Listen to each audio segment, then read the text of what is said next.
जयकारा बोलो माता रानी का। जगत माई महामाई माँ भद्रकाली की जय बोलो, माता लक्ष्मी की जय बोलो। मेष राशि वालों, स्वागत है आप सभी का मेष मंथन भिंड यूट्यूब चैनल में।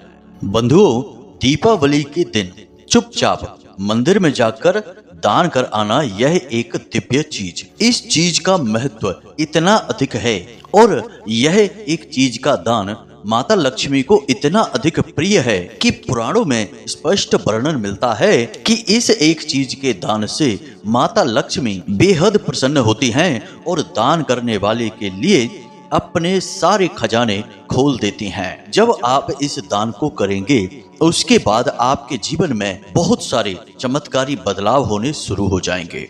सबसे पहला बदलाव तो यही होगा कि आपके जीवन में पैसा छप्पड़ फाड़ कर बरसेगा। हर तरफ से पैसे की आवक होगी। जहां से आप सोचते हैं वहां से तो पैसा आएगा ही आएगा। जहां आपको कोई उम्मीद तक न थी, वहां से भी पैसा आना शुरू हो जाएगा। इस एक चीज का दान मंदिर में करते ही हम आपको गारंटी देते हैं कि यह दीपावली आपकी सबसे अधिक कामयाब दीपावली होगी। हम जानते हैं कि आपने अपने जीवन में सिवाय कष्ट, परेशानी के, तनाव के कुछ और नहीं देखा है। अब समय आ गया है कि जब माता लक्ष्मी की कृपा आपके जीवन में जरूर आनी ही चाहिए। आपके जीवन में धन संपत्ति, खुशियां, मानसिक शांति और पवित्र प्रेम को निश्चित तौर पर आना ही चाहिए। कहने का मतलब यह है कि आपके जीवन में चल रहे कष्ट, परेशानियों का अब अंत होना ही चाहिए। और इस कार्य को करने के लिए दीपावली का यह जो दिव्य दान है, यह सर्वोत्तम समाधान है। याद रखना बंधुओं कि दीपावली एक ऐसा पर्व है जिसे स्वयं देवी देवता भी प्रमाणित करते हैं। और यदि बड़ी ही चतुराई और कुशलता और पवित्रता के साथ दीपावली के दिन कुछ जरूरी कार्य कर लिए जाएं, तो देवी देवता अपनी सिद्धियां देने से भी पीछे नहीं हटते हैं। श्रीमद् भागवतम में कहा गया है कि दीपावली का दिन मानव कल्याण के लिए बनाए गए सभी दिनों में सर्वोत्तम है, क्योंकि इस दिन माता लक्ष्मी ने स्वयं भगवान श्री हरि विष्णु का वर्ण किया था। सृष्टि के समस्त देवी देवताओं ने इस हर्ष उल्लास में सम्मिलित होकर अपनी खुशी दर्ज कराई थी। और दीपावली के इस विशेष दान के विषय में भी श्रीमद् भागवतम में, पद्म पुराण में, विष्णु पुराण में और यहाँ तक कि देवी भागवत में भी बताया गया है। तो कहने का मतलब यह है बंधुओं कि यह एक ऐसा दान है जिसे करने वाला चाहे कैसा भी व्यक्ति हो, अपने जीवन में किसी भी स्थान पर हो, चाहे वह गरीब हो, अमीर हो, भिखारी ही क्यों ना हो, उसे भी माता लक्ष्मी की सर्वोत्तम कृपा प्राप्त हो जाती है।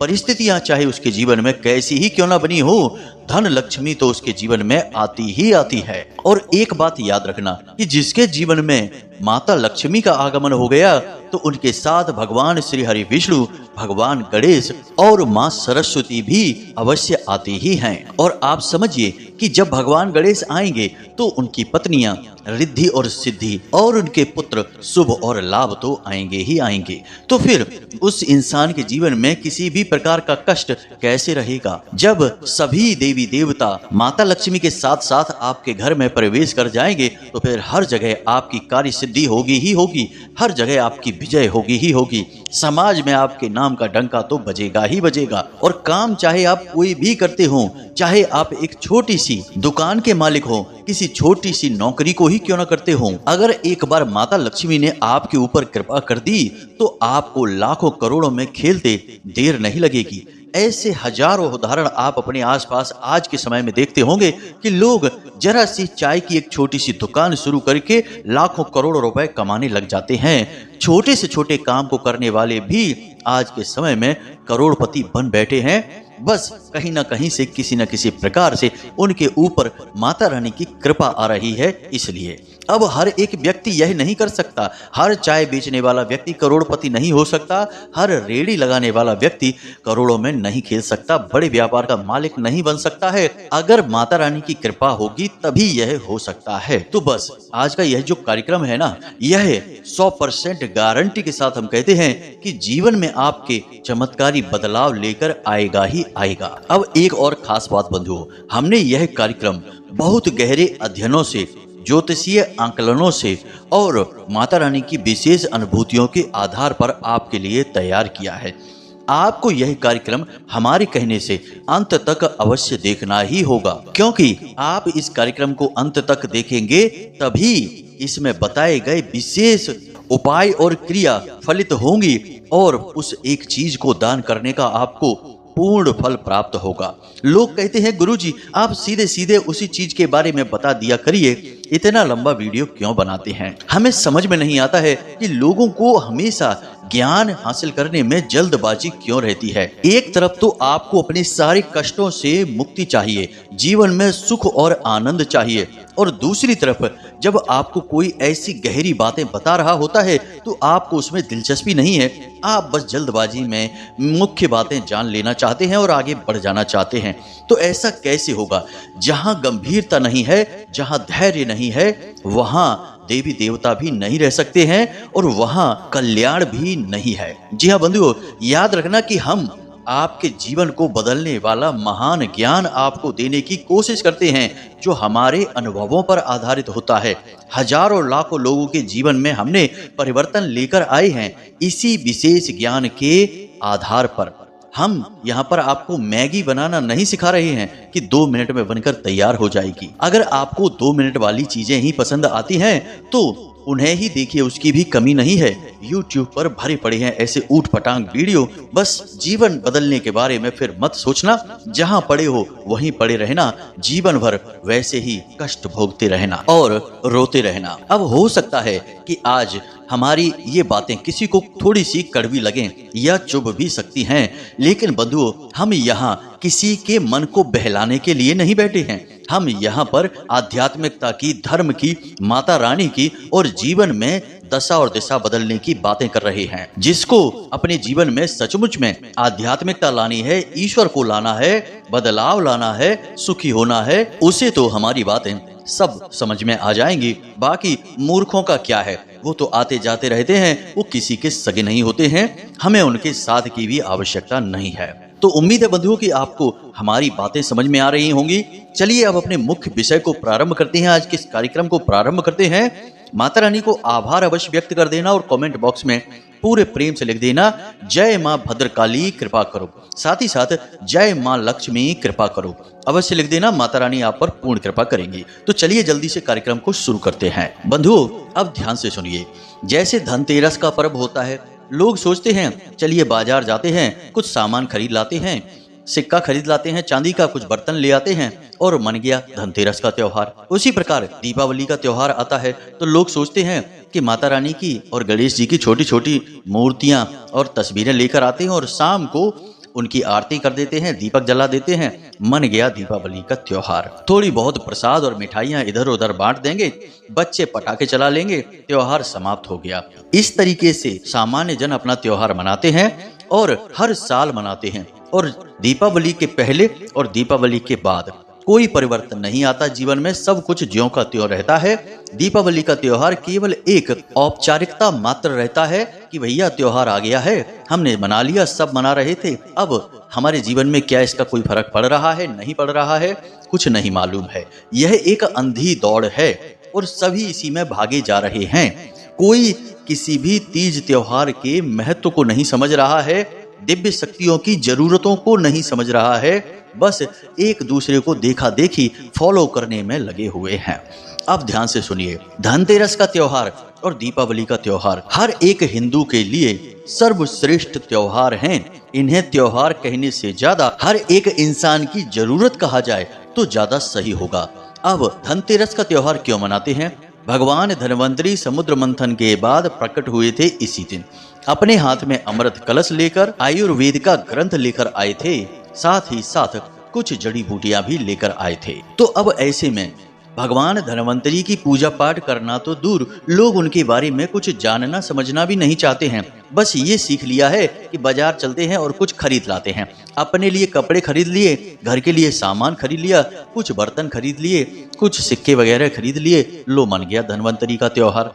लेकिन क्या यह सही तरीका है? नहीं। धन्वंतरी भगवान श्री हरि विष्णु के ही अवतार हैं और उनका प्राकट्य ना केवल इंसान बल्कि देवी देवताओं के भी कल्याण के लिए हुआ था। धन्वंतरी भगवान को देवी देवताओं का वैद्य कहा जाता है। तो अब एक साधारण जन को क्या करना चाहिए? आज आप इस कार्यक्रम को सुन रहे हैं, यदि धनतेरस से पहले सुन रहे हैं या धनतेरस के दिन सुन रहे हैं, तो आप दो काम अवश्य कर लेना। पहला काम कि बाजार से आप चाहे कुछ खरीदें या ना खरीदें, परंतु आपको भगवान धन्वंतरी की 2 तस्वीरें अवश्य खरीदनी ही खरीदनी है हर हालत में। और उन तस्वीरों को आप बाकायदे फ्रेम करवा लेंगे ताकि वे बाद में कटे फटे नहीं, वरना वो खंडित हो जाएंगी। उन तस्वीरों में से एक तस्वीर को आप अपने घर के पूजा घर में रख दें, दूसरी तस्वीर को आप अपने घर के रसोई घर में रख दें। रसोई घर की दक्षिणी दीवार पर रखें, पूजा घर के भी दक्षिणी दीवार पर रखें। और प्रतिदिन इस तस्वीर के नीचे आप गाय के घी का एक दीपक अवश्य जलाया करें। यह आपके लिए बेहद अनिवार्य उपाय भी बन जाएगा और धनतेरस का सबसे अच्छा पर्व भी बन जाएगा। जी हाँ बंधुओं, इससे भगवान धन्वंतरी की ऊर्जाएं आपके घर में प्रवेश करेंगी। आपके घर में कोई भी बीमार नहीं होगा और अगर बीमार होगा भी तो तुरंत ठीक हो जाएगा। वो होता है ना कि बहुत से लोगों के घर में लगातार एक के बाद एक कोई ना कोई बीमार बना ही रहता है, या फिर एक ही व्यक्ति लगातार बीमार बना रहता है और उसके इलाज में बहुत सारा पैसा खर्चा होता रहता है। यह तभी होता है जब भगवान धन्वंतरी आपके घर से चले जाते हैं, उनकी कृपा आपके घर में नहीं होती है। अब रसोई घर में धन्वंतरी को स्थापित करना बेहद आवश्यक है, क्योंकि रसोई घर में ही उनका मुख्य निवास होता है। आपका रसोई घर कैसा है, उसकी स्थिति क्या है, वहाँ क्या पकता है, इस पर निर्भर करता है कि आपके घर के लोगों की ऊर्जा का स्तर क्या है, स्वास्थ्य कैसा है, बीमारियां हैं कि नहीं है। यानी आपके घर का पावर हाउस आपका रसोई घर है। और हिंदू धर्म, हमारी सनातनी परंपरा के अनुसार हमारे रसोई घर में कम से कम 14 प्रकार के देवी देवताओं का वास माना गया है, जिसमें भगवान धन्वंतरी सर्वोत्तम हैं। दूसरा कार्य आपको यह करना है कि बाजार से आपको मिट्टी का एक घड़ा, छोटा सा घड़ा खरीदना है, बिल्कुल छोटा सा। अगर छोटा सा घड़ा ना मिले तो आप मिट्टी का एक कुल्हड़ भी ले सकते हैं। कुल्हड़ के ऊपर मिट्टी का ही ढक्कन लगेगा, जिसे हम पारा बोलते हैं। छोटा सा घड़ा आप लेते हैं, मटकी लेते हैं, उस पर भी मिट्टी का ढक्कन लगना चाहिए। आपने यह लेना है और इसे धनतेरस के दिन ही, अब यदि धनतेरस का त्योहार निकल जाए तो आप किसी भी दिन, दीपावली के दिन भी आप इस क्रिया को कर सकते हैं। तो आपको क्या करना है कि उस मिट्टी की मटकी में आपको कुछ खास चीजें डालनी है। सबसे पहले आपको पवित्र जल डालना है, यानी कि शुद्ध जल ही पवित्र जल होता है। तो आपको शुद्ध जल उसमें डालना है, थोड़ा सा गंगा जल डाल देना है। उसके बाद आपको उसमें थोड़े से चावल डालने हैं। 10-11 चावल के दाने ही पर्याप्त हैं। याद रखना कि चावल खंडित नहीं होने चाहिए। इसके बाद एक सिक्का उसमें आप डाल सकते हैं। यदि आपके पास चांदी का सिक्का है तो सर्वोत्तम है, और यदि नहीं है तो आप कोई भी सिक्का डाल सकते हैं। एक सिक्का उसमें डालें, उसके बाद थोड़ी हल्दी डालें और एक तुलसी का पत्ता उसमें डालें, और उसके ऊपर मिट्टी का ढक्कन जो आप लाए थे उसे लगा दें। और उसके बाद आप उसे लाल रंग के कोरे कपड़े से, नया कपड़ा बाजार से खरीद कर लाएं, उस कपड़े से उसे चारों तरफ से लपेट दें। और उसके बाद उसके ऊपर आप मौली, यानी कि लाल रंग का जो धागा होता है जिसे कलावा कहते हैं, उसे भी चारों तरफ से लपेट दें। और उसके बाद आप उसे अपने घर के नैऋत्य कोण में, नैऋत्य कोण कौन सा होता है, घर में देखें दक्षिण दिशा और पश्चिम दिशा कहाँ पर है। मोबाइल में आप अपने कंपास ऑन करें।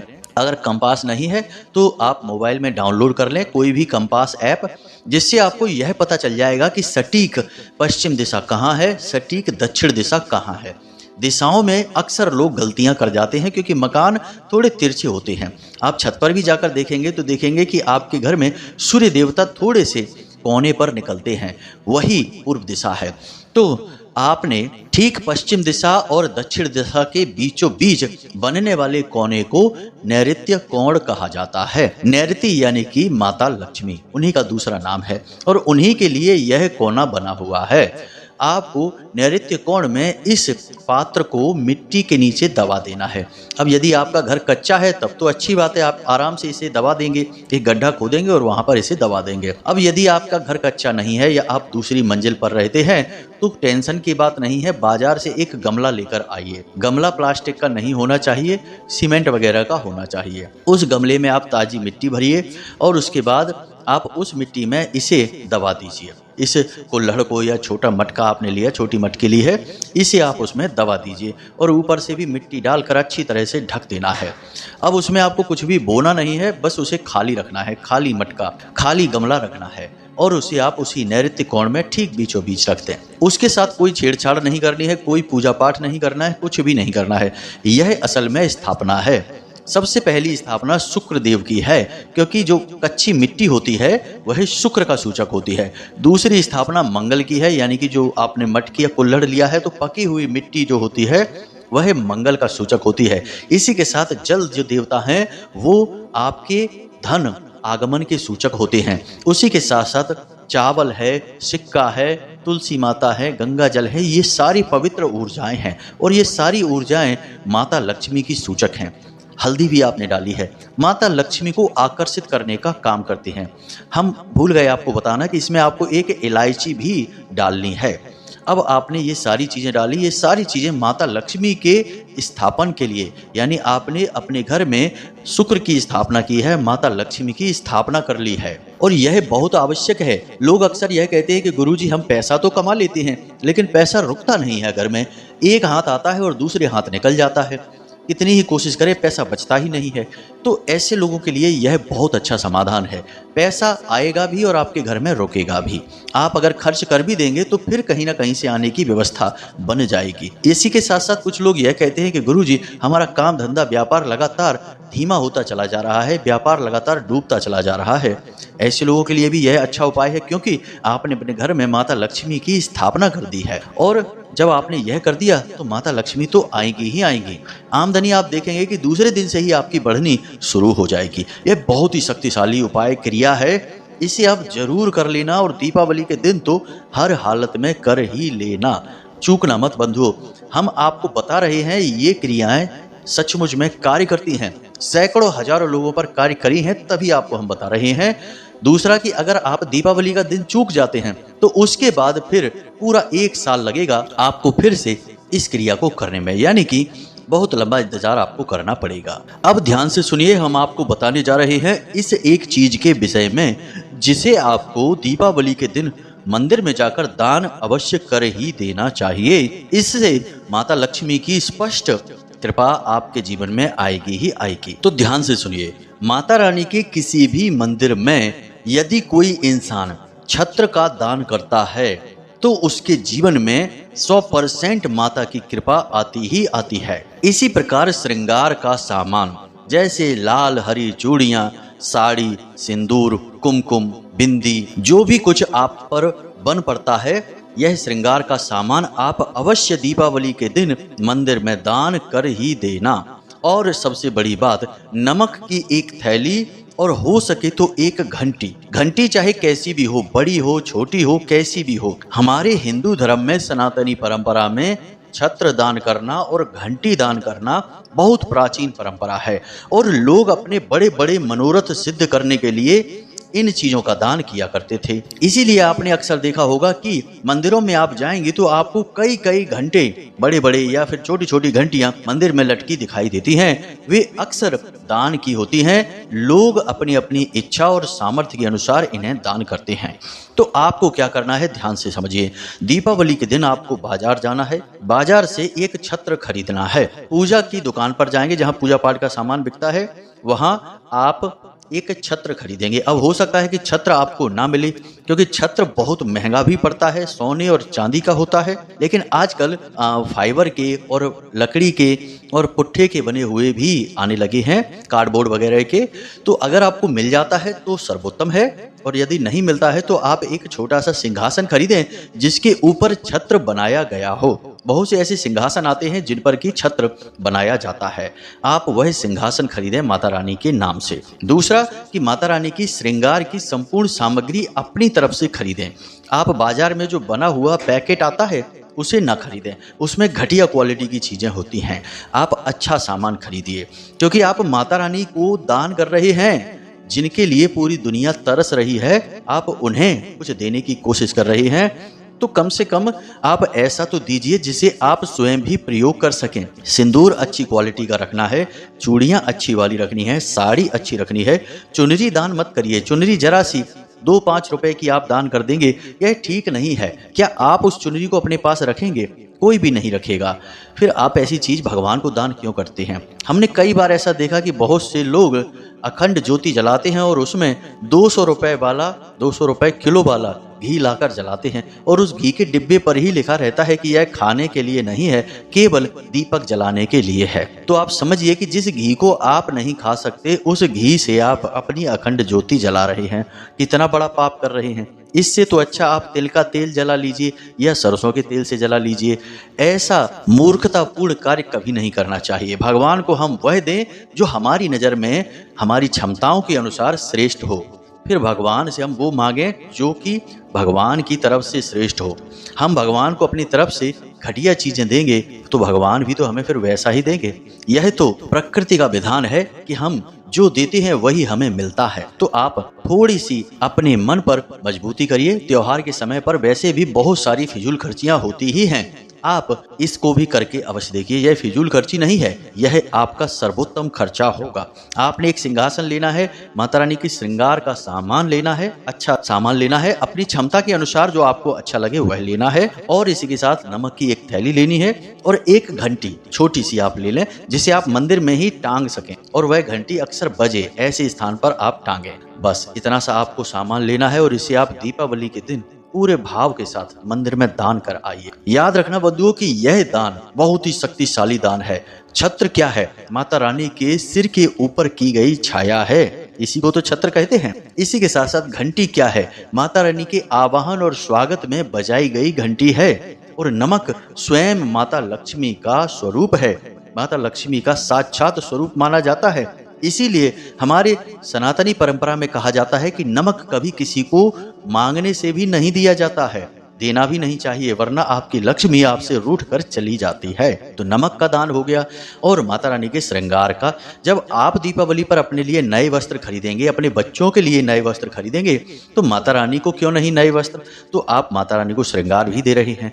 बस यहाँ से आपका भाव 100% प्रकट होता है। देवी देवताओं को आपसे कुछ भी नहीं चाहिए, बस वे आपके भाव और आपके क्रियाकलापों को देख रहे हैं, आपके कर्मों को देख रहे हैं। आप क्या कर रहे हैं इस पर उनकी नजर है, कैसे कर रहे हैं वे इसे भी जानते हैं, क्योंकि वे अंतर्यामी हैं। और जब आपका भाव सर्वोत्तम है तो फिर भगवान अपने दरवाजे तुरंत खोल देते हैं, माता रानी अपना भंडारा तुरंत खोल देती हैं, और फिर जीवन में आती है सदगति।